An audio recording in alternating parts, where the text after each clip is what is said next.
নাকের নরম জায়গায় পানি পৌঁছানো গোসল ফরজ হইলে, বীর্যপাত হইলে যখন ফরজ গোসল করে নাকের নরম জায়গায় পানি পৌঁছানো ফরজ। ফরজ ফরজ, সুন্নত না।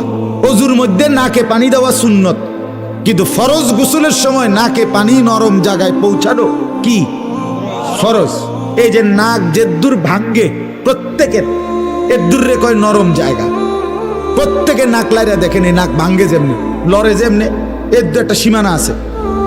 এখানে পানি পৌঁছাইতে হবে। হাতের কোষে, হাতের তালুর মধ্যে পানি নিয়ে হালকা টান দিতে হবে, হালকা একটু, সামান্য একটু টান দিলেই পানি, সামান্য একটু টান, নিঃশ্বাস টানলেই, জোরে না, জোর হইলে ভিতরে ঢুকে যাবে, কষ্ট হবে। সামান্য নিঃশ্বাস টান দিলেই আপনার পানিটা এখানে চলে আসে, এরপরে ধাইরা লাইলে হয়। হ্যাঁ, এখন নাকের নরম জায়গায় পানি পৌঁছানো ফরজ। এইটা যেভাবে পৌঁছাইতে হয়, মনে করেন অসংখ্য যুবক যুবতী, পুরুষ নারী এই সমাজের যারা কোরআন শিখে নাই, দিন শিখে নাই, মাদ্রাসায় পড়ে নাই, কোনো আলেম থেকে শিখে নাই, আপনি খবর নেন, তাদের এইটা জানে না, তারা এটা পানি পৌঁছায় না। এখন যে এই নরম জায়গায় পানি পৌঁছলো না, এখন যদি এই লোক বিশ্বাস করেন বঙ্গোপসাগরেও নিয়ে যদি তারে চুবায়, বলে বঙ্গোপসাগরে ওনারে 1 ঘন্টা মাইজগানে টলার দিয়ে নিয়া এরপরে পানি চুবাইয়া থুইছে, এরপরও সে পবিত্র হবে না। পরিচ্ছন্ন হইল, পরিষ্কার হইল, গাও সাবান টাবান দিল, কিন্তু পবিত্রতার জন্য তহারাত আর নাজাফাত এক কথা না। নাজাফাত মানে পরিচ্ছন্নতা, সেটা বিধর্মীরও হইতে পারে, কিন্তু পবিত্রতা একমাত্র কোরআন সুন্নাহ মতে হইতে হয়। ঠিক কিনা বলেন না কেন? পবিত্র হয় কি দিয়া? কোরআন সুন্নাহর নিয়মে। পবিত্র হয় সাবান দিয়া না, পবিত্র হয় পারফিউম দিয়া না, পবিত্র হয় ফেস ওয়াশ দিয়া না, পবিত্র হয় শ্যাম্পু দিয়া না, পবিত্র হয় আপনার লাখ সাবান দিয়া না, পবিত্র হয় কোরআন সুন্নাহর নিয়ম দিয়ে। তাইলে এখন যে এই লোকটার নাকের নরম জায়গায় পানি পৌঁছলো না, এবার তো সে গোসল করলো, পবিত্র হয় নাই। খোদার কসম, আমি তো দূরে থাকি না, আপনাদের কাছে আছি, চাবের বাজার। আপনার যদি আমার কথা ভুল হয় আবার আমারে জিজ্ঞাসা করেন, আমার আইনে আবার বিচার করেন। কিন্তু যে পবিত্র হয় নাই, কসম খোদার, তার একটি নামাজ, একটি রুকু, একটি সেজদা কবুল হবে না। এবারটা যদি কাবা শরীফের ছাদে গিয়েও নামাজ পড়ে, আল্লাহর কসম তার নামাজ হবে না। লা তুকবালু সালাতুন বিগাইরি তুহুর, নবীজি বলছেন, তিরমিজি শরীফের প্রথম হাদিস, কোন নামাজ পবিত্রতা অর্জন ব্যতীত কবুল হয় না। তাহলে আপনি যখন হাসরের ময়দানে গিয়া দেখবেন আপনার আমল নামার মধ্যে কোন নামাজের সওয়াব নাই, তখন আপনি কি করবেন? তখন কি করবেন? তখন আফসোস করলে আপনি ফিরবেন কেন? সুযোগ হবে কেন? ওয়া আন্না লাহু যিকরা, কোরআনুল কারীমে আছে, আল্লাহ তাআলা বলেন, প্রত্যেকটা মানুষ হাসরের ময়দানে জাহান্নামকে যখন দেখবে, ওয়াজিআ ইয়াউমাইদিন বিজাহান্নাম, জাহান্নামের দিকে যখন তাকাবে, আল্লাহর ফেরেশতারা যখন জাহান্নামকে টেনে আনবে, ইয়াউমাইদিন ইয়াতাযাক্কারুল ইনসান, আল্লাহ বলে প্রত্যেকটা মানুষ তখন তার দুনিয়ার হায়াতের সমস্ত কাজকর্মের কথা, ভালো মন্দ কথা মনে পড়বে। কিন্তু ওয়া আন্না লাহু যিকরা, আল্লাহ বলে, বলো না বান্দা, সেদিন মনে পড়ে কি লাভ হবে? আহা যদি গুনাহ না করতাম, হ্যাঁ তো বুঝলেন আর কি, তখন আহা যদি গুনাহ না করতাম, এটা কইতে না পারবেন তো লাভ কি? কথা কন না, লাভ কি আপনার? হাসরের ময়দানে আফসোস করলে আপনার হবেটা কি? কবরে আফসোস করলে আপনার হবেটা কি? এখন আফসোস করলে লাভ, আজকে আফসোস করলে লাভ কি না? আজকে লাভ, এখন লাভ, এখন লাভ আছে বাপ। আজকে যদি আফসোস করেন, হায়াত থাকতে তো তওবা করার নসিব হবে, ভুল শুধরাইতে পারবেন, আল্লাহর কাছে ক্ষমা চাইতে পারবেন। ক্ষমা চাইলে, ভুল স্বীকার করলে, ভুল ছেড়ে দিলে আর করবে না, ওয়াদা দিলে, লজ্জিত হয়ে মাফ চাইলে, খোদার কসম আল্লাহ বলছে, বান্দা আমি 90 বছরের গুনাহ একসাথে মাফ করে দেব। আমি আসমান ছোঁয়া, লাউ বালাগাত যুনুবুকা আনানাস সামা সুম্মা ইস্তাগফারতানি গফারতু লাকা ওয়ালা উবালি। আল্লাহ বলে, বান্দা তোমার গুনাহ যদি আসমান পর্যন্ত পৌঁছে যায়, আর তবুও যদি তুমি তওবা করো, ইস্তিগফার করো, হায়াত থাকতে যদি গুনাহ ছেড়ে দিয়ে আর করবে না ওয়াদা দিয়ে লজ্জিত হয়ে মাফ চাও, গাফারতু লাকা ওয়ালা উবালি, কোনো পরোয়া না করে আমি আল্লাহ তাআলা একসাথে মাফ করে দেব, সব মাফ, তুমি সাফ। এজন্য বাপ, কথাটা লম্বা করলাম, একটা প্রসঙ্গ তো এটাই বুঝায় কইলাম, দিন শিখেন, খামখেয়ালি করবেন না, অহংকারী করবেন না, মাতবরি করেন না, দিন প্রতিনিয়ত শিখতে হয়। আমি আলহামদুলিল্লাহ এখনো ওলামায়ে কেরাম, অসংখ্য ওলামায়ে কেরামকে দেখছি আমার জীবনে, যারা 60 বছর 70 বছর হওয়ার পরেও আরো অন্য ওলামায়ে কেরামের কাছ থেকে রুকু শিখে, সেজদা শিখছে, সূরা কেরাত শিখছে।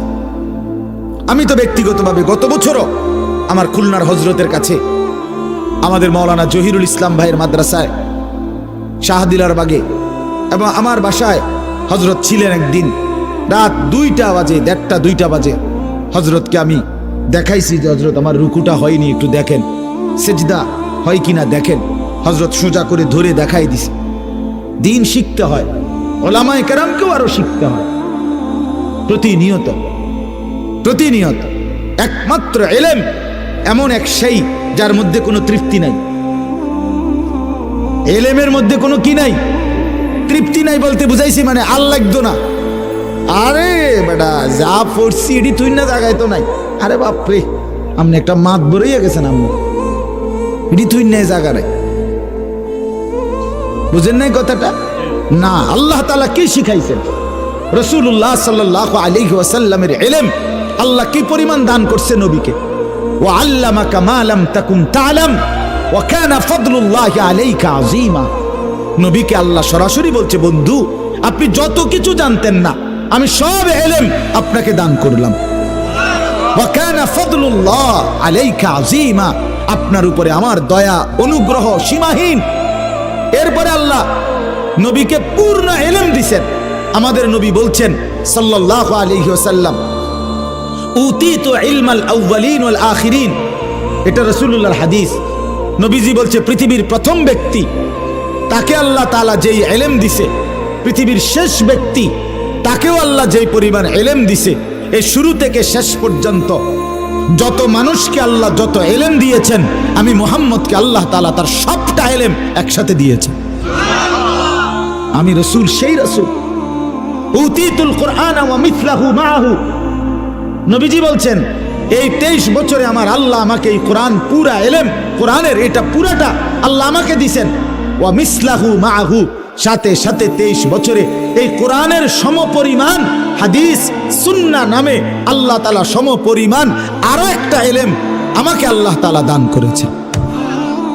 আচ্ছা, আমার বলার উদ্দেশ্য কি, এত বেশি ইলম নবী সাল্লাল্লাহু আলাইহি সাল্লাম, এত ইলম আল্লাহ তাআলা তাকে দান করছেন, কিন্তু এরপরেও নবীজিকে আল্লাহ কি হুকুম করছে যে আপনি তৃপ্ত হয়ে যান না।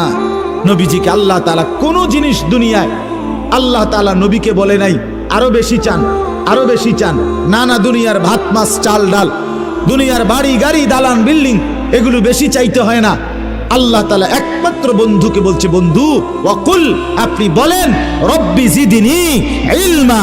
আমনে আগে কোন, আমনে কোন, উম্মত কইব পরে, আমনের বান্দা আর আমার বান্দারাও বলবে, উম্মত বলে, কিন্তু আমনে নবী বলেন যে আল্লাহ আমি মুহাম্মদের ইলম আরো বাড়িয়ে দেন। খুদ রাসূলকে আল্লাহ বলছে আপনি আরো ইলম চান, আরো ইলম চান, আরো ইলম চান, আরো ইলম চান, চাইতে থাকেন রব্বি জিদনি ইলমা, রব্বি জিদনি ইলমা, রব্বি জিদনি ইলমা। আরো দেন মাওলা, আরো দেন, জিদিনি, বাড়ায় দেন, বাড়ায় দেন, বাড়ায় দেন, বাড়ায় দেন। এজন্য ইলমের মধ্যে তৃপ্তি নাই, মানে আল্লাহ্য না, এই মানসিকতা হওয়ার সুযোগ। মানহুমান লা ইয়াশবাআন, নবীজির হাদিস। দুই আসক্ত কোনদিন তৃপ্ত হয় না, রাসূল বলছেন। দুই আসক্ত ব্যক্তি কি হয় না, তৃপ্ত হয় না। এক মানহুমুন ফিল ইলম, আর মানহুমুন ফিদ দুনিয়া। ইলমের আসক্ত, কোরআন সুন্নাহর ইলম অর্জনকারী, তার কোনো তৃপ্তি নাই, তার আরো চাই। আর দুই, দুনিয়ার আসক্ত, সম্পদের লোভী, তারও কোনো তৃপ্তি নাই, তার আরো চাই। হ্যাঁ, একদিকে এক দল শুধু এলেম চায়, আরেকদিকে আরেক দল দুনিয়া চায়। এ দুনিয়ার লোভীও আসক্ত, তৃপ্ত হয় না, আরো চাই। লাউ আতা আহাদাহুম, রাসূলুল্লাহ সাল্লাল্লাহু আলাইহি সাল্লাম বলছেন, এই বনি আদমের কাউকে যদি একটি উহুদ পাহাড় পরিমাণ স্বর্ণ দেওয়া হয়, লাবতাগা সানিয়ান, সে আল্লাহর কাছে আরো একটি উহুদ পাহাড় স্বর্ণ চাইবে। ফাইন আতাহু সানিয়ান, যদি আরেকটা দেয় 2 নম্বর, লাবতাগা সালিসান, সে তৃতীয় আরেকটি উহুদ পাহাড় চাইবে। লা ইয়ামলাউ জাওফু ইবনু আদামা ইল্লা তুরাব। এরপরে নবী বলেন, বনি আদমের পেট ভরবে না ওই কবরের মাটি ঢুকা পর্যন্ত। দুনিয়ার লোভী তৃপ্ত হয় না, এলেমের লোভীও তৃপ্ত হয় না। যাকে আল্লাহ কোরআন সুন্নাহর এলেম দিছে, সেটা আরো পেতে চায়। আর দুনিয়ার আসক্ত তৃপ্ত হয় না। এই জন্য বাপ আমার, আমি আপনাদের কাছে অনুরোধ করলাম, আমার মনের আবেগেই আমি এই কথাটা বললাম, আপনারা দিন শিখেন, আরো পড়েন, আরো শিখেন, আরো শিখেন। শুধু শুধু ঝগড়াঝাটির কোনো ফায়দা নাই বাপ। শুধু শুধু চা দোকান গরম করার কিচ্ছু নাই। শুধু শুধু নিজেদের আড্ডার মধ্যে ফতুয়াবাজি। কমপক্ষে আপনারা যারা সাধারণ মুসলমান, আপনারা খামখেয়ালি করবেন না। ওলামায়ে কেরাম তর্ক করুক, ওলামায়ে কেরাম বিতর্ক করুক, ওলামায়ে কেরাম নিজেদের মধ্যে মতবিরোধ করুক, অসুবিধা নাই। এই বিতর্কের ভিতর থেকেও বহু মাসআলা বের হবে। কথা বোঝেন না আপনি? এই তর্কের ভিতর থেকেও বহু নতুন নতুন কি বের হবে, তথ্য বের হবে। কিন্তু আপনি বিতর্ক করে লাভ নেই। আপনার আখিরাত দরকার, আপনার সোজা সাজা জান্নাতে যাওয়া দরকার।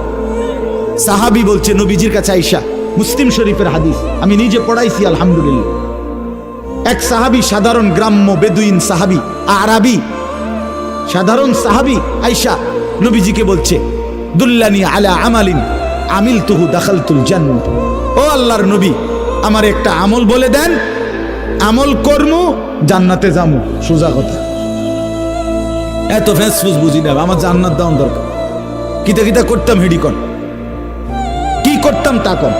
নবীজি বললেন, 1 নাম্বার, তুমি কালেমায়ে শাহাদাত বিশ্বাস করবে। আশহাদু আল্লা ইলাহা ইল্লাল্লাহ ওয়াহদাহু লা শারীকা লা ওয়া আশহাদু আন্না মুহাম্মাদান আবদুহু ওয়া রাসূলুহু, এই কালেমার সাক্ষী দিবা। 2, ওয়া তুকিমুস সালাতাল মাকতুবা, 5 ওয়াক্ত ফরজ নামাজ আদায় করবা। ওয়া তুতিজ যাকাতাল মাফরুযা, তুমি ফরজ যাকাত আদায় করবা। ওয়া তাসুমা রমাদান, রমজান মাসের রোজা আদায় করবা। তখন পর্যন্ত হাদিসের ব্যাখ্যায় আছে তখনও হজ ফরজ হয় নাই, অথবা লোকটা এতটা গরিব যে নবীজি বুঝছেন তার জন্য হজের বিধান আসবে না। কথা বুঝছেন কিনা? তো কয়টা বলছে? 4টা। কালেমায়ে শাহাদাত, 5 ওয়াক্ত নামাজ, যাকাত, আর কি? রমজানের রোজা। লোকটা বলছে মুসলিম শরীফে, লোকটা দাঁড়াইয়া বলছে, ওয়াল্লাহি লা আযীদু আলা হাযা ওয়ালা আনকুসু, হে আল্লাহর নবী, আল্লাহর কসম আমি যাচ্ছি, আপনারে সাক্ষী রেখে বলতেছি গো নবী, এর থেকে বেশি আমি বাড়াবো না, কমাবো না, সাফ আপনি যেটা কইছেন এটাই মানমু। এ কথা বলে ফাআদবারার রাজুল, লোকটি চলে গেল, যাচ্ছিল। নবীজি বললেন, মান সাররাহু আন ইয়ানজুরা ইলা রাজুলিন মিন আহলিল জান্নাহ ফালইয়ানজুর ইলা হাযা। এই সাহাবীরা, এই এখন তোমরা যদি মাটির উপরে, জমিনের উপরে কোনো জান্নাতি বান্দা দেখে নয়ন চোখ জুড়াইতে মন চায়, এরে দেখো, দেখো, ফালইয়ানজুর ইলা হাযা, একে দেখো, জান্নাতি যায়। তো লোকটা এখনো আমল করে নাই, হবে মাত্র বুঝা লইছে। কথা বোঝেন নাই কেন? বাইতে না মাত্র ফোঁত দিছে বেটা, রোডে থাকতেই জান্নাতের কথা বলে দিছে। বুঝছে নবী, তার কথার ঢং দেখা বুঝছে এই লোক বাস্তবিক এই শতভাগ কি করবে। না আমাদের তো বদভ্যাস, আও হুজুররা কইতে লাগলে কয়, ও এ কত বড় বেয়াদব, তুই কি কইলা এটা, ঠিক কিনা বলেন না কেন? আরে মাইক পাইলে কেডা কি আর কম কয়নি। আপনি এটা কি বললেন? এই বেত্তবিজি কথাটা কেন বললেন? হ্যাঁ, হুজুরের সব কথা ধরে ওনার চলন যাইতো না, এই যুগ আর নাই। কোন যুগ নাই? কোনটা হিডা? আপনি কি বলতে চাইছেন? কথা বলেন না কেন? হ্যাঁ, যত কয় এত না, হুজুররা যত কয় এত না, কইতে একটু বাড়াইয়াই কয়। কেমনে বুঝছেন? আপনি বেহেশতের থেকে ঘুরে আইছেন নাকি? না জাহান্নামের ফিডা খাইয়া আইছেন একবার? তার আপনি কেমনে বুঝলেন যে না ফিডে দেখছি, কিন্তু এইভাবে এত শক্ত বাই দেন, হালকা ফিডা দেন? এই কথাগুলো বলা, এটা ইবলিসি কথা না? এটা শয়তানের কথা কিনা? বলেন না কেন? ইমানদার তো এটা বলে না। মুমিন তো বলে আমান্না, মেনে নিলাম। মুমিন তো বলবে আসলাম না, গ্রহণ করলাম। ইব্রাহিম আলাইহিস সালাম, আল্লাহ তাআলা ওনাকে 70টা পরীক্ষা করছে। কয়টা? আমি নিজে পড়ছি তাফসীরে, 70টা পরীক্ষা করছে, কঠিন থেকে কঠিন। প্রতিবার ইব্রাহিম আলাইহিস সালাম বলছে, আল্লাহ আমি হারতে চাই না, আমি জিতবো, আমি বারবার আপনার ভালোবাসার প্রমাণ দেব। আপনি আমাকে দুনিয়াও যদি ছেড়ে দিতে বলেন, আমি সব ছাড়তে রাজি মাওলা, কিন্তু আপনাকে ছাড়তে রাজি না। আমি পরীক্ষায় পাশ করবই। আমি প্রথম সাময়িকেও ফার্স্ট হইতে চাই, দ্বিতীয় সাময়িক পরীক্ষা তো ফার্স্ট হইতে চাই, আমি বার্ষিক পরীক্ষা তো ফার্স্ট হইতে চাই, আমি 4এও ফার্স্ট হবো, 5এও, 6এও, 7এও, 8এও, 9এও, 10এও, ইন্টারেও, অনার্সেও, মাস্টার্সেও আমি ফার্স্ট হতে চাই, হারতে চাই না, সেকেন্ড হতে চাই না। বারবার ইব্রাহিম আলাইহিস সালামকে আল্লাহ বলছে, ইব্রাহিম 84 বছর বয়সে ছেলে দিলাম ইসমাইল, তারে আমি কিতাবে পড়ছি উর্দুতে। আল্লাহ তাআলা বলছে, ইব্রাহিম এই ছেলেটাকে কোলে নিও না, আদর করো না, চুমা দিও না, শুধু দরজায় দাঁড়াইয়া হাজেরার কোলে থাকবে, তুমি শুধু তাকাইয়া দেখবা, এর দূর অনুমতি, এর বেশি নাই। ইব্রাহিম আলাইহিস সালাম বললেন, আল্লাহ আসলামতু, আমি মেনে নিলাম মাওলা, আমি নেব না কোলে, তবু আমি আপনাকে হারাইতে চাই না। কয়দিন পরে আল্লাহ বললেন, ইব্রাহিম ছেলেটাকে, তার ছেলের মা হাজেরা, তোমার স্ত্রী সন্তানকে চোখের আড়াল করে দাও। একদিন তো দেখতে দিছিলাম, এখন আর দেখতেও দেব না। যাও আড়াল করো, চোখের আড়াল করে দাও, যাও দূরে দিয়ে আসো। ইব্রাহিম আলাইহিস সালাম বললেন, আসলামতু, এই মাওলা আমি হারবো না মাওলা, আমি জিততে চাই, আমি জিততে চাই মাওলা, আমি তোমাকেই ভালোবাসতে চাই। অতএব বলেন আপনি আল্লাহ, আমি কোথায় দিয়ে আসবো? তো কাবা ঘরের কাছে মরুভূমিতে দিয়ে আসছে। দুদু মরুভূমিতে রাইখা আল্লাহর ঘরের কাছে কোরআনে স্পষ্ট আছে, ইব্রাহিম আলাইহিস সালাম 2টা হাত তুলে আল্লাহকে বলছে, আল্লাহ স্ত্রী সন্তানকে রেখে গেলাম, আর কোনোদিন দেখবো কিনা জানি না, আর কোনোদিন ফিরে পাবো কিনা জানি না, তোমার ফয়সালার উপরে রেখে যাচ্ছি মাওলা। চারিদিকে কোনো পানি নাই, ঘাস নাই, গাছ নাই, লোক নাই, জনবসতি নাই। এই মাওলা রব্বানা লিয়ুকিমুস সালাহ, তবুও দোয়া করছি মাওলা, তোমার কাছে আমার ফরিয়াদ, মৃত্যু পর্যন্ত আমার স্ত্রী সন্তান যেন নামাজ আদায় করে, নামাজ আদায় করে। আমি যাচ্ছি মাওলা চলে, তুমি না বললে আর কোনোদিন আসবো না, কিন্তু ওরা যেন নামাজ পড়ে। হ্যাঁ, এটাকে বলে আল্লাহর হুকুম মেনে নেওয়া। কয়দিন পরে আল্লাহ, কি পরীক্ষাটা কি? আর গল্প শোনা তো আমার বলা আমার লাগেও সহজ, শোনা আপনাদের জন্য সহজ, ঠিক কিনা বলেন না? বাস্তবতাটা, বাস্তবতাটা শুনতে তো সহজই। কয়দিন পরে রব্বুল আলামিন বললেন, ইব্রাহিম প্রথম দেখতে দিছিলাম, ধরতে দেই নাই, এরপরে চোখের আড়াল করে দিলাম, দেখতেও দেই নাই, এরপরও তো একটা সান্ত্বনা ছিল, ফুত আমার আমি না দেখি, আমার বিদেশে হইলো আছে তো। কথা বলেন না? অনেক মা, যেই মাকে সন্তান কষ্ট দেয়, মার থেকে বউ লইয়া সন্তান যখন আলাদা হইয়া যায়, রাগ কইরা কষ্ট দিয়া, বহু মা আছে চোখের পানি ফেলে কান্দে আর বলে, যাক তবু আমার ছেলে বাইচা তো আছে, সে সুখে থাক। আমি দেখলাম না আর কি, বলে কি না বলেন না? তো ইব্রাহিম আলাইহিস সালাম যেন সান্ত্বনা ছিল, আচ্ছা যাক মাওলা, কোলেও নিলাম না, চোখেও দেখলাম না, কিন্তু আছে তো, বিদেশে হইলেও আছে তো। কয়দিন পরে আল্লাহ তাআলা বললেন, ইব্রাহিম না না, এবার ছেলেটাকে জবাই করে আমারটা আমারে দিয়ে দাও। ইব্রাহিম আলাইহিস সালাম বলছেন, আসলামতু, এই মাওলা মেনে নিলাম, কোনো আপত্তি নাই মাওলা। তুমি কি মনে করছো মাওলা আমারে? আমি হারবো না, আমি হারবো না, আমি হারতে আসি নাই, আমি 1 নম্বর হতে আসছি, অতএব পরীক্ষা আমি দিয়েই যাব, পরীক্ষা আমি দিয়েই যাব। আমি সন্তানকে জবাই করতে প্রস্তুত, তবুও তোমার ভালোবাসার প্রমাণ দেখাইতে চাই। হ্যাঁ, এরপরে ফালাম্মা আসলামা ওয়া তাল্লাহু লিল জাবিন, রব্বুল আলামিন বলে মিনার প্রান্তরে বাপ ফুত যখন ইব্রাহিম আর ইসমাইল যখন আমার হুকুমের প্রতি অনুগত হয়ে গেল, আর ইসমাইলকে উপর করে ইব্রাহিম যখন গর্দানের মধ্যে ছুরি রেখে দিল, ওয়ানাদাইনাহু আইয়া ইব্রাহিম, আরশে আজিম নড়ে উঠল। আমার আল্লাহ ডাক দিয়ে বললেন, হে ইব্রাহিম, কাদ সাদ্দাক্তার রুইয়া, তোমার স্বপ্ন বাস্তবায়ন হয়ে গেছে, তুমি সব পরীক্ষায় উত্তীর্ণ। ইন্না কাযালিকা নাজজিল মুহসিনিন, এমন নেককারকে এখন থেকে সামনে আমি শুধু পুরস্কারই দিতে থাকব। পরীক্ষা শেষ, এবার শুধু পুরস্কার মিলবে। হাজেরাও মিলবে, ইসমাইলও মিলবে। এবার ইব্রাহিম তোমারে দিয়া আমি মাওলা আমার ঘরও বানাবো। এবার শুধু পুরস্কার আসবে।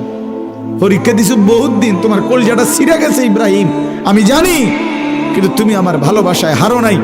এবার আমি তোমাকে শুধু পুরস্কারই দেব। বাপ আমার, বন্ধু আমার, রাত গভীরে এই সিদ্ধান্ত নেন, আমি হারবো না ইনশাআল্লাহ। আমি আখিরাতের সামনে হেরে যাব না, কবরে হারতে চাই না, বলেন ইনশাআল্লাহ। পরকালে হারতে চাই না। দুনিয়া হেরে গেলে কিচ্ছু হয় না, দুনিয়া হেরে গেলে ইচ্ছু হয় না। নবী সাল্লাল্লাহু আলাইহি সাল্লাম বলছেন, উহিব্বু আন আকুনা কারীমান মাগলুবান। নবীজি একটা প্রসঙ্গে স্বামী স্ত্রীর একটা সম্পর্কের কথা বলতে গিয়ে নবীজি একদিন বলছে, আমি চাই ভদ্র থাকতে, প্রয়োজনে হেরে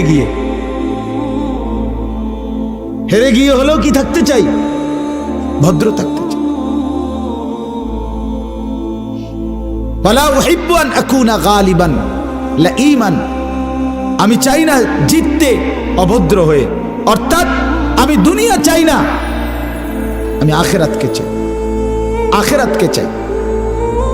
নবীজিকে বারবার হযরত ওমর রাদিয়াল্লাহু তাআলা আনহু একদিন নবীজি সাল্লাল্লাহু আলাইহি সাল্লামের ঘরে, আল্লাহর নবী সাল্লাল্লাহু আলাইহি সাল্লামের কামরায় গেছে, গিয়া দেখে নবীজি একটা চাটাইয়ের মধ্যে শোয়া ছিলেন। ওমরকে দেখে বসছে। খোদার কসম, ওই আরবি কিতাবে আমরা নিজে পড়ছি। হযরত ওমর তাকাইয়া দেখলেন, ওয়াকাদ আসসারা আলা জামবি, নবী সাল্লাল্লাহু আলাইহি সাল্লামের দেহ মোবারকে চাটাইয়ের দাগ, এরকম পবিত্র সুন্দর চেহারার মধ্যে, শরীরের মধ্যে চাটাইয়ের দাগ পড়ে গেছে, একটা চাদরও ছিল না। নবীজি এই সময় ছাতু, যেটা ছাতু কি কয়, হাতু, হ্যাঁ, আগে পানি দিয়ে গুললে খাইতো যে, এগুলো পাউডারের মতো, বুঝছেন নি, ছাতু বলতো না, এই হাতু, ছাতু, আপনার আটার গুঁড়া, চাউলের একদম গুঁড়া, এগুলো আর কি, খুদ কুড়া, এগুলোরে পানি দিয়ে গুললা খাইতো। এটুকু ছাতু শুধু নবীজি সাল্লাল্লাহু আলাইহি সাল্লাম নিচে খাবারের জন্য এই পানি দিয়ে গুলে খাবে, এটাই। হযরত ওমর এটা দেখে কাঁদা দিছে।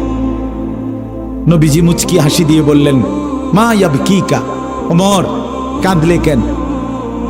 হযরত ওমর বললেন, ইয়া রাসূলুল্লাহ সাল্লাল্লাহু আলাইহি সাল্লাম, আনতা সাফওয়াতুর রাসূল, আপনি সমস্ত রাসূলের সোয়া লাখ আম্বিয়ার নির্যাস সারাংশ, আপনি সমস্ত আম্বিয়াদের শিরোমণি, আপনি সমস্ত আম্বিয়া রাসূলদের সেরতাজ, আপনার জন্যই সমস্ত গুণ। হোসনে ইউসুফ দমে ঈসা, ইয়াদে বাইদা দারি, আঁচে খুবা হামাদারঙ্গ তু তনহা দারি। হযরত আল্লামা ইকবাল বলছে, হে নবী মুহাম্মদ, ইউসুফের সৌন্দর্য, মূসার মুজিজা, ঈসার মুজিজা, এভাবে সোয়া লাখ আম্বিয়ার যত বৈশিষ্ট্য, যত মুজিজা, সব যদি আপনার মাঝে দেখি, বন্ধু মুহাম্মদ, একা আপনার মাঝে সবটাই দেখতে পাই, সব গুণ আপনার মাঝে। সব সিফাত আপনার, সব বৈশিষ্ট্য আপনার। তো ওমর বললেন, ইয়া রাসূলুল্লাহ, এত মর্যাদা, এত সম্মান আপনার, সেই আপনি খাবারের এই অবস্থা, বিছানার এই অবস্থা, আপনার দুনিয়ার কিচ্ছু নাই। আমার এটা দেখে আল্লাহ নবী চোখের পানি চলে আসছে। এরপরে বলছে, রোম আর পারস্যের বাদশারা তারা দামি বিছানায় রেশমি পোশাক পরে রেশমের বিছানায় ঘুমায়, আর আপনার এই হালাত, অথচ আপনি শ্রেষ্ঠ রাসূল, কুল কায়নাতের সেরা, আপনি সর্বশ্রেষ্ঠ রাসূল, আপনি নবিউল আম্বিয়া, নবী দু জাহাঁ, নবী দু শাহা, নবী দু আলম, আপনার এই হালাত কেন? তখন আল্লাহর নবী সাল্লাল্লাহু আলাইহি সাল্লাম বলছে, আমা তারদা আন তাকুনা লানাল আখিরা ওয়া লাহুমুদ দুনিয়া। আল্লাহর নবী বললেন, ওমর, তুমি কি এই কথার উপরে খুশি হবে না যে আমরা আখিরাত থেকে নেব, ওরা দুনিয়া থেকে নেব? খোদার কসম, কিতাবে আছে, হযরত ওমর তখন চোখের পানি মুছে বললেন, আল্লাহি ইন্নী লা রাদিন, আল্লাহর কসম নবী, আমি এতে রাজি, আমি আখিরাত থেকে নেব, আমরা আখিরাত থেকে নেব। দুনিয়া দিয়ে দিলাম সুদখোর রে, ঘুষখোর রে, সিটার রে, বাটপার, যা তোরে দিয়ে দিলাম, হারাম কর, তোকে দুনিয়া দিয়ে দিলাম, দে। বেবিচারী, মদখোর, নেশাখোর, জুয়ারি, তোরে দুনিয়া দিয়ে দিলাম, যা। আমি জান্নাত থেকে নেব ইনশাআল্লাহ, আখিরাত থেকে নেব, পরকাল থেকে নেব। আমাদের সারা বাংলাদেশের কত লক্ষ লক্ষ ইমাম, কত লক্ষ মুয়াজ্জিন, 6,000, 8,000, 10,000 টাকা, কতটা টানা হেসরা করে সংসার চালায়। একটা আশায় আছে শুধু, মালিক আপনার ঘরের গোলামি করছি, বিনিময়ে আখিরাতে দিয়েন। আল্লাহ যেন হাত বুলায় দেয়, আল্লাহ যেন বলে, ঠিক আছে, তোরে আমি আখিরাতেই দেব, তোরে আমি আখিরাতেই দেব। না তো ইনসাফ কি বলে? ইনসাফ কি বলে? একটা মসজিদের ইমামের বেতন 10,000 টাকা, 2,000 টাকা বাড়াইতে বললে, 500 টাকা বাড়াইতে বললে আপনার চোখ রাঙ্গা নেই, হুজুর টাকা সিন্দালাইছেন, আমরা গরিব এলাকা, এই সেই 900 কথা। অথচ মসজিদের টাইলস বদলাইতে বদলাইতে, মসজিদের ডিজাইন বদলাইতে বদলাইতে, মসজিদের লাইট কারুকাজ, আপনাদেরকে শুধু বলছি না, আমি বদলাইতে বদলাইতে সব ডবল ডবল ডবল ডবল, সব অত্যাধুনিক। কিন্তু বেচারা ইমামের জিন্দিগি, তার জীবনযাত্রা, তার বিবি বাচ্চা পরিবারের সহ তার সংসারটা একেবারে জীর্ণশীর্ণ। এই মানুষটার কোনো কদর নাই, কদর শুধু ইট বালি আর সিমেন্ট আর আপনার গ্লাস দরজার আয়না, এগুলো। এটা ইনসাফ না, এটা ইনসাফ না, এটা ইনসাফ না। মনে রাখবেন, আমি অনুরোধ করলাম, আমি প্রতিদিন বলি, প্রায় বলি, মসজিদের ইমামকে কদর করেন, মসজিদের মুয়াজ্জিনকে কদর করেন, ওলামায়ে কেরামকে কদর করেন, আপনার জিন্দেগি সুন্দর হবে। ইমামের সাথে সম্পর্ক বাড়ান, ওলামায়ে কেরামের সাথে সম্পর্ক বাড়ান, জিন্দেগির সব বিষয় তাদের থেকে সুন্দর করে আনার চেষ্টা করেন। আল্লাহ আমাদেরকে তৌফিক দান করেন। আমার বাপ, আমার শেষ কথা হলো, আমি যে আয়াত পড়ছি, মূল মাকসাদ একটা কথাই বলা, লম্বা তাফসির করার, একটা কথাই শুধু বলা, আমরা যারা এখানে বসছি রাত গভীরে, আমাদের প্রত্যেকের যে আমাদের জীবনের কদর করা দরকার। আমাদের হায়াত, আমাদের জিন্দিগি বাপ ওয়ান ওয়ে। আমি প্রত্যেক দিন বলি এ কথাটা,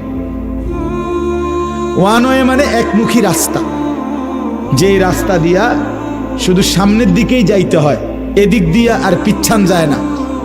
শহরে বন্দরের রাস্তা, এগুলো ওয়ান ওয়ে, এগুলো দিয়ে আর পিছান যায় না, সামনে দিয়ে যাইতে হয়। আবার পিছাইতে হইলে ইউটার্ন লই আইতে হইলে, এই যে এই 4 লেন রাস্তা দেখেন না, আরে এই যে 4 লেন রাস্তা দিয়া যাইতে হলে সামনে এদিকে যাইলে শুধু এদিকেই আপনারা যাইতে হবে। আবার যদি পিছনে আসতে হয়, তো যেদিক দিয়ে আপনি যাইতেছিলেন ঢাকার দিকে, এই দিক দিয়েই আবার ফিরচাইতে পারবেন না? না, আপনার ইউটার্ন লই আইতে হবে এদিকে, ঠিক কিনা বলেন না কেন? আমাদের হায়াত এরকম ওয়ান ওয়ে। আমরা কেউই পিছনের দিকে আর ফিরতে পারবো না, আমরা কেবলই সামনের দিকে যাইতে হবে। ঠিক কিনা বলেন? যুবক, বৃদ্ধ, নারী, পুরুষ, ছোট বড়, কেউ আর পিছনে আসতে পারবে না, সামনেই যেতে হবে। আপনারা বলেন ইনসাফের সাথে, আজকের যে দুপুরটা চলে গেছে, এই দুপুর আজকের দিনের এইটার মধ্যে আর আমরা কোনোদিন ফেরত যাইতে পারবো? ইউটার্ন লইলে না, ওইটা তো ইউটার্ন লন যায়, কিন্তু এটা তো ইউটার্ন হয়। আপনি কোন দিয়ে ইউটার্ন লইবেন? গতকালকে ফেরত যাইতে পারবেন? কি দিয়ে ইউটার্ন লইবেন? নাই, এখানে কোনো ইউটার্ন নাই। এখানে শুধুই ওয়ান ওয়ে, একমুখী। সবাই কবরের দিকে, সবাই আখিরাতের দিকে, সবাই আখিরাতের দিকে, সবাই পরকালে। অতএব এটা চির সত্য, এটা চির বাস্তবতা। আপনাকে আমাকে মরতেই হবে, হাসলেও কাঁদলেও, বুঝলেও না বুঝলেও, স্বীকার করলেও স্বীকার না করলেও, চোখ বন্ধ রাখলেও চোখ খোলা রাখলেও, অভাবে থাকেন আর দারিদ্রতা থাকেন আর সচ্ছলতা ধনী প্রাচুর্যের মধ্যে থাকেন, মরতে আপনাকে হবেই। যুবক ভাই, তুমি খেয়াল করলেও মরে যাবা, বেখেয়ালি হলেও মরে যাবে, এটাই সত্য। মৃত্যুবরণ করতেই হবে, মাটির কাছে মাটি জমা দিতেই হবে। গতকালকে সকালবেলা ভোরে ফজরের ওয়াক্তে আমার আপন জ্যাঠা, বড় জ্যাঠা মারা গেছে। আমি আমার জ্যাঠার জানাজা পড়াইছি জোহরের পরে, ও নাঙ্গলকোট লাকসাম কুমিল্লা। জানাজার আগে আমার জ্যাঠার কবরের সামনে আমি দাঁড়াইছি, যে কবরটা যে খুঁড়ছে, তখনও রাখে নাই কবরে। অনেকক্ষণ তাকাইয়া দেখছি, তাকাইয়া মাটিটার দিকে তাকাইছি, আর আমার কেন জানি মনে হয়েছে হঠাৎ, এই প্রথম আমার জীবনে আমি এতটা গভীর দৃষ্টি দিয়া অনেকক্ষণ কবরের মাটির দিকে তাকাইছি। তাকাইবার পরে আমার কাছে মনে হয়েছে মাটিটা আমার যেন বলতেছে, আনিস, তোর জ্যাঠারে বানাইবার জন্য আমি এখান থেকে একটু মাটি দিছিলাম, আমার মাটি আজ আবার আমি ফিরায় নিলাম।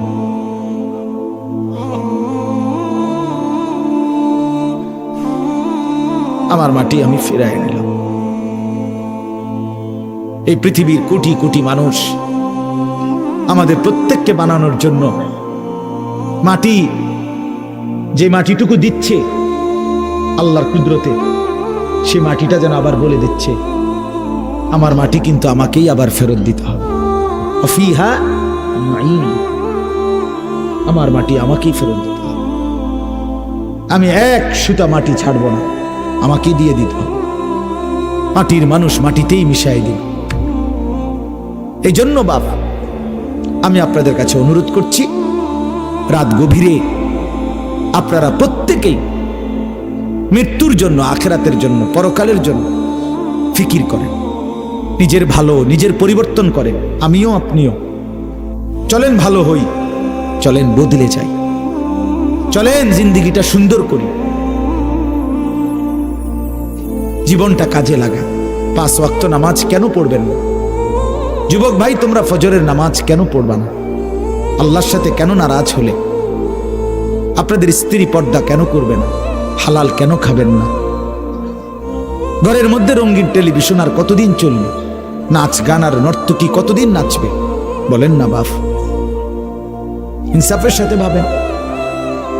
এই জন্য পরিবর্তনের মানসিকতা নিয়ে যদি বুঝ আসে, দিমাগ আসে, আমাদের ভিতরে যদি এই বিবেক জাগে যে আমার বদলানো দরকার, ভালো হওয়া দরকার, আখিরাতকে দামি বানানো দরকার, কবরকে দামি বানানো দরকার, খোদার কসম, তাহলে আমাদের সামনে নিজের আখিরাত, কবর, পরকাল দামি বানানোর লম্বা, সুবর্ণ, সুন্দর, চমৎকার একটি সুযোগ একদম মুখোমুখি। সেটাই হলো মাহে রমজান। নিজেকে দামি বানানো, নিজের কবর আখিরাতকে কি বানানোর? দামি। রমজান মাস, আর এটাই আজকে উদ্দেশ্য বলা।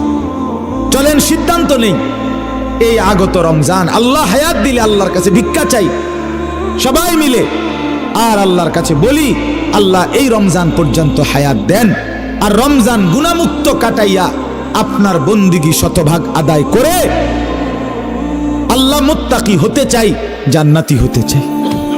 সিদ্ধান্ত নিলে সম্ভব, সম্ভব কিনা?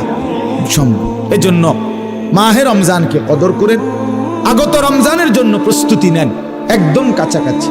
আর যেই চাঁদটা উঠবে এখন যেই চাঁদ উঠবে এটাই রমজান। সুবহানাল্লাহ, ঠিক কিনা বলেন না কেন? এখন যেই চাঁদ উঠবে এটা কি? রমজান। অতএব সবাই মিলে রমজানের প্রস্তুতি নিন, রমজান মাসটা সুন্দরভাবে কাটান।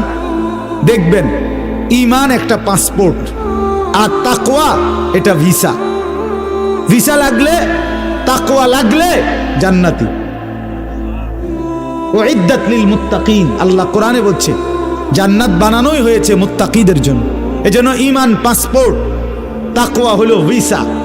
তো ঈমানের পাসপোর্ট তো আমার আছে, আমি মুসলমান। তো আল্লাহ তাআলা বলে তো ঠিক আছে, একটা মাস 30 দিন, 31 লাগবে না, 29-এ চেষ্টা করবো, আর নয়তো 30-এ সই, 31-এ নিতাম না বান্দা, সাফ কথা। 30-এর ভিতরে থাকবে, আর নয়তো ফাইলে 29-এ, মন চাইলে 29-এ। 29 বা 30 দিনের ভিতরে আমার কথাটা মাইনা চলবা, ঠিক যেমনে যেমনে যেটা করতে বলছি করবা, ছাড়তে বলছি ছাড়বা। এই 30 দিনের মাথা আমি আল্লাহ ঈমানের পাসপোর্টের সাথে তাকওয়ার ভিসা লাগায় দেব, জান্নাতের গাড়িতে উঠায় দেব। সাফ কথা বল, তুলে দেব। এক চাঁদ উঠবে, তাকওয়ার অভিযান শুরু, জীবন গঠনের রমজানের চাঁদ। আরেক চাঁদ উঠবে ঈদের চাঁদ, তোমার বেহেশতে রওনা শুরু।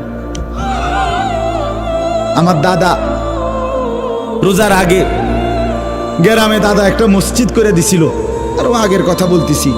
তো দাদা মসজিদের কাম শেষ করছে রোজার আগে, পুরা রমজান দাদা মসজিদে ছিল, নামাজ পড়ছে, এতেকাফ করছে, আল্লাহ বিল্লাহ করছে। ঈদের দিন দাদা নামাজ পড়ে এসে আমার চাচারে কইছে, আলী হোসেন আমার চাচার নাম, হোসেন আমার একটা রিক্সা আইনা দে, আমি আমার শ্বশুর বাড়ির যাবো। দাদা বুড়া মানুষ, আমার চাচায় হাসি দিছে, দূর আমনে বুড়া বয়সে কীর্তেন শ্বশুর বাড়ি যাবেন, কোনায় আমনে শ্বশুর বাড়িতে আসেনি কেউ বাচ্চা। চাচা এতটা গুরুত্ব দেয় নাই। আমার দাদা আমার স্বাস্থ্য বাইরে হাতে ধইরা আমার দাদাই বলতেছে, কয় নাতি চল তুই, হেতে আমার রিক্সা আইনা দিত না, কিন্তু দাদা জামুই আজকে শ্বশুর বাড়ি। কসম খুদার আমার দাদা। এরপরে চাচা তো বাইরে হাতে ধইরা রওনা দিছে।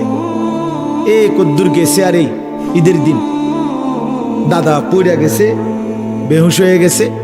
সন্ধ্যাবেলা দাদা কবরে চলে গেছে। দাদা আমার শ্বশুর বাড়ি চলে গেছে। এজন্য রব্বুল আলামিন বলে, বান্দা মাহে রমজানে আমি বদলে দেব তোমাকে, তাকওয়া দেব, জান্নাত দিয়ে দেব। 30 দিনেই পাসপোর্টের সাথে ভিসা লাগায় দেব, তাকওয়া, লাআল্লাকুম তাত্তাকুন। এজন্য আমিও আপনিও ইনশাআল্লাহ পরিবর্তন চাই, ঠিক আছে না? ইনশাআল্লাহ আপনার চলাফেরা দ্বারা, কথাবার্তা দ্বারা, আপনার রমজানের প্রস্তুতি, ইবাদত আমল দ্বারা যেন বোঝা যায় যে আপনি সারা বছরের ব্যস্ততার চাইতে রমজানটা কমপক্ষে একটু আলাদা, আখিরাতের জন্য একটু বেশি সময় দিতেছেন, এটা যেন বোঝা যায়, ঠিক আছে না? ইনশাআল্লাহ খামখেয়ালি না করি, অবহেলা না করি। আল্লাহ তাআলা আমাদেরকে তৌফিক দান করেন। 5 ওয়াক্ত নামাজ সুন্দরভাবে পড়বেন। রাত্রিবেলা 20 রাকাত পূর্ণ তারাবি, রমজান মাস পুরো মাস পড়বেন, বলেন ইনশাআল্লাহ। পূর্ণ 20 রাকাত তারাবি। তারাবি শুধুই 20 রাকাত। তারাবি কয় রাকাত? না না, শুধুই 20 রাকাত। তারাবি কয় রাকাত? আমি যেমনি কইছি হেমনে কর, শুধুই 20 রাকাত। বলেন কয় রাকাত? হ্যাঁ, তারাবি শুধুই 20 রাকাত।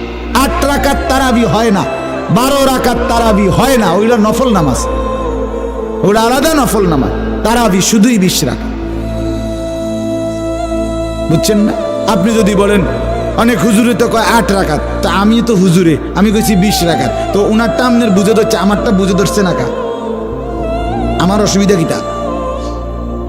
না না, আমার কি কিতা, আমার অসুবিধা কিতা? সার্টিফিকেট না, মানে আমার সার্টিফিকেটটি চাইবেন নিয়ে আইয়েন। আমি কি চুরি করে ফাঁস করছি নাকি? তো আমি কি বহন খাইয়া বড় হয়েছি? কথা বলেন না কেন? তাইলে অতএব এই যুগ যুগ ধরে লক্ষ কোটি উলামায়ে কেরাম 1450 বছরের এই সিলসিলা হঠাৎ করে বিগড়ায় দিলে হবে না। এজন্য পূর্ণ 20 রাকাত তারাবি ইনশাআল্লাহ পড়বেন। বলেন ইনশাআল্লাহ, বলেন ইনশাআল্লাহ, বলেন ইনশাআল্লাহ। আল্লাহ আপনি তৌফিক দান করেন। হ্যাঁ, যদি কারো তর্ক করতে মন চায় আইসেন, আমরা তর্ক করুম। হ্যাঁ, না মানে 8 রাকাত লইয়া 12 রাকাত লইয়া যদি কারো তর্ক করতে মন চায়, অসুবিধা কি? তর্কের জন্য আমি সময় দিই, বাকি আইসেন আমি, বা আমি হুজুর পাঠাবো তর্ক লাগিয়া, অসুবিধা কি? কিন্তু এখন বললাম, এখন তো রাত হয়ে গেছে, এই জন্য লম্বা করে বলার সুযোগ নেই, এই জন্য বললাম, সুযোগও দিলাম। তর্ক করতে চাইলে আপনি কইরেন তর্ক, অসুবিধা কি? আমি সময় দেবো আপনার তর্কের, কিন্তু তারাবি পূর্ণ 20 রাকাত পড়বেন। সাহারির টাইমে উঠে 2 রাকাত, 4 রাকাত, 6 রাকাত, 8 রাকাত নফল নামাজ তাহাজ্জুদ পড়বেন। সারাদিন বেশি বেশি কালেমা শরীফের জিকির করবেন, ইস্তেগফার তওবা পড়বেন, আল্লাহর কাছে জান্নাত চাইবেন, জাহান্নাম থেকে পানাহ চাইবেন, খুব বেশি দোয়া করবেন। ইফতারের আগে, সেহরিতে, সারাদিনে সুযোগ থাকলে আল্লাহর ঘর জিয়ারত করবেন। রমজানে উমরা করলে, একটা উমরা রমজানে, আল্লাহ রাসূল সরাসরি বলছে রমজানের উমরা সরাসরি হজ্জের সমান সওয়াব। উমরাতুন ফি রমাদান তাদিলু হজ্জা। আরেক riwayat আছে মাই, আমার সাথে হজ্জের সমান, রাসূলের সাথে উমরা। আমি তো পরিষ্কার একটা কথা সবসময় বলি, এই বাপ, যেই চোখ মুমিনের, যেই চোখ সামর্থ্য থাকা সত্ত্বেও যেই চোখ কালো গিলাফ দেখে নাই কাবার, এই যেই চোখ মদিনার সবুজ গম্বুজ দেখে নাই, আরে বেটা তুমি দেখলা কি জীবনে?